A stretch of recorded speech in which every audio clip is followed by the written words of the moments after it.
I always knew, probably since I was in 6th grade, that I was going to bowl collegiately.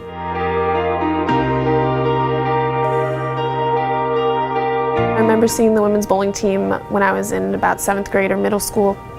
Actually seeing the women's team practice and seeing what they were like and how they were bowling and how they handled themselves, I think allowed me to imagine myself in that position, even think, oh, maybe I could bowl for Adelphi.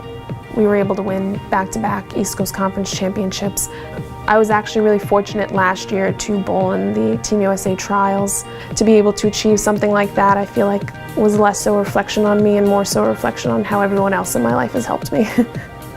So I came into Adelphi a history major, and actually I worked at the Adelphi library where a mentor of mine there suggested that computer science and digital archiving was a up-and-coming field and maybe I should get into that.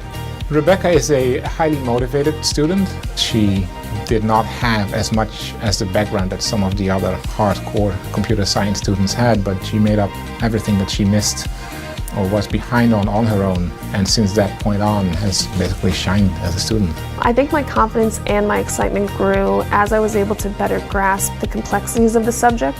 I think it was the patience that Professor Luna showed. If he'll explain something in one way and I may not understand it, he'll take that time for me, whether it's in office hours or after a class, to explain it to me in a way that I'm better able to grasp. One of the classes that we teach revolves around the concept of ethical hacking.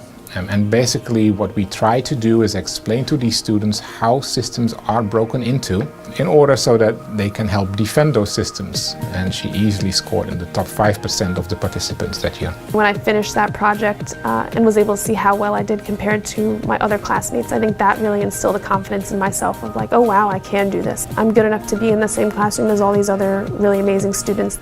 As a person who specializes in cybersecurity, she's absolutely in the right spot. She can be wherever she wants to be. I believe my dream job would be to be a Chief Information Security Officer. Being able to make information security an accessible topic for a wider range of people is something that really interests me. I think there's been so many times where Professor Luna's shown me how to be a professional, and I don't think I would be the student I am today without him. Having a mentor like that in your life who cares so much about how you develop as a student and a professional, it's really invaluable, and I'm just very grateful for that.